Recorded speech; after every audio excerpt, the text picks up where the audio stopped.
Bharat army విదేశాల్లో training ఎందుకు చేస్తుంది? యుద్ధం కోసమా లేక శాంతి కోసమా? ఈ కాంటెక్స్ట్ లో సిన్బెక్స్ 2 న్యూస్ ఎందుకుందో కంప్లీట్ డీటెయిల్స్ ఈ వీడియోలో తెలుసుకుందాం. ఇండియా అండ్ కాంబోడియా మధ్య జరిగే మిలిటరీ ఎక్సర్సైజ్ ని సిన్బెక్స్ 2 అంటారు. ఇది మే 4 నుంచి మే 17, 2026 వరకు కాంబోడియాలో జరుగుతుంది. అండ్ ఇందులో పార్టిసిపేట్ చేయడానికి ఇండియా నుంచి 120 మెంబర్స్ జాయిన్ అవుతున్నారు. అలాగే కాంబోడియా నుంచి 160 మెంబర్స్ సైనికులు పాల్గొంటున్నారు. ఇది సాధారణ ట్రైనింగ్ కాదు, ఇది రియల్ టైం సిచ్యువేషన్ లాగా ఉంటుంది. టెర్రరిజం ని ఎలా ఎదుర్కోవాలి, అలాగే సెమీ అర్బన్ ఏరియాస్ లో ఆపరేషన్స్ ఎలా చేయాలి, వాటి మీద ట్రైనింగ్ చేస్తారు. ఇప్పుడు ఇండియా అండ్ కాంబోడియా ఎక్సర్సైజ్ ఎందుకు చేస్తున్నారు?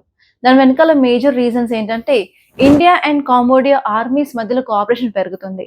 అంతేకాదు ఫ్యూచర్ లో యునైటెడ్ నేషన్ కీపింగ్ మిషన్స్ లో కూడా కలిసి పనిచేయడానికి యూజ్ అవుతుంది. ఈ ఎక్సర్సైజ్ వల్ల మేజర్ అడ్వాంటేజెస్ ఏంటి? ఫస్ట్ వచ్చేసి ఇండియా అండ్ కాంబోడియా రిలేషన్స్ మరింత స్ట్రాంగ్ అవుతాయి.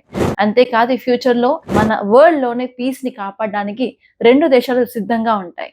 సింపుల్ గా చెప్పాలంటే సిన్బాక్స్ 2 యుద్ధం కోసం కాదు, ప్రపంచంలో శాంతి కోసం, భారత్ యొక్క స్ట్రెంగ్త్ ని పెంచుకునే ట్రైనింగ్ అని చెప్పవచ్చు. మీకు ఈ వీడియో ఎలా అనిపించిందో కామెంట్ లో చెప్పండి. మీకు ఈ వీడియో నచ్చినట్లయితే లైక్ చేయండి, అలాగే షేర్ చేయండి. మరిన్ని ఇలాంటి కరెంట్ అఫైర్స్ అప్డేట్స్ కోసం మన ఛానల్ సబ్స్క్రైబ్ చేసుకోండి.